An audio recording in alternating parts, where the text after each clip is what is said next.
Hello everyone, so now I'm going to show you how to do a very simple render on our model over here.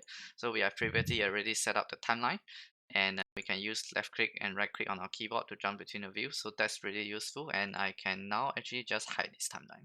So I want to hide it because it's taking up a little bit of space. You can also leave it there, but I prefer to hide it, so I just hide it. And then I can go left and right click on my mouse. I can just go back and forth between the views. Okay, so let's say I want to do on this view, do a render here. I will first check out my material. I prefer to use these three materials. I'll show you. MatCap Gray, then FG Gray Metal. Last one is Skinshade Fog. Okay, so MatCap Gray is good for everything, but it's not super pretty, I think. But the FG Gray Metal, I think, is very pretty. Very pretty. Good for metals, hard surface, etc. And then Skinshade 4, I would say, is good for creatures. Good for creatures. Good for humans. Things like that. So it all looks very simple, this tree, but I think it's a very good base to start. If you want to render stuff, you can use this tree. I highly recommend it, this tree material. Okay, so in this case, I'll use Skinshade 4 because it's a human. And then I'll just touch the material down to be a little bit more grayish. And then take note when you're highlighting a color in Zbrush, I don't want you guys to rush. A lot of people just rush and put a material, and then you end up not selecting the color correctly, like this. You do a very harsh click and jump over. So you just harsh and let go on the side here. Don't go over all the way. It's a different thing. So just let go at the corner here. Okay, so we can render something like this. Skinshade 4, and then it's not super bright. That will be fine. So now I'll go to render settings. I would like to bring this tab to the right side, so I'll just hover over here and I'll just push on the right side, and then I'll let it go.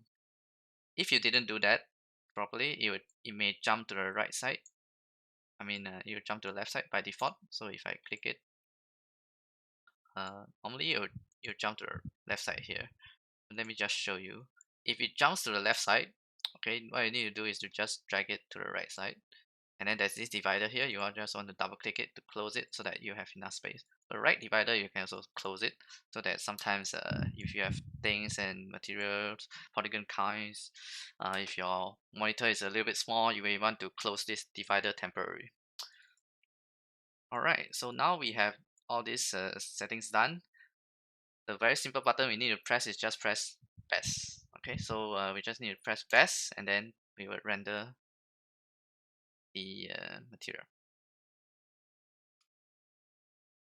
Okay, so this takes about 15 seconds on my computer, and then it renders about 3 million polygons, and it's like 15 seconds, so it's pretty fast. And then the settings is actually pretty good. Everything is default.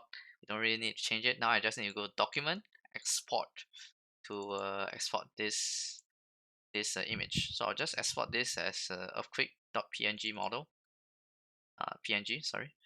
And then if I want to change my view, I'll just press left, and then I'll change it to side view. The preview is still in best mode, so it's actually pretty fast. So I can just export this as side. So I just need to change it to PNG and then export the side view as well. Okay, so now if I were to look at this in Photoshop, I'll just show you. The image size of this side view is 2K pixel, 2.7 by 1600. Composition is good. It's always good to double check like this, the size and the composition before we keep rendering.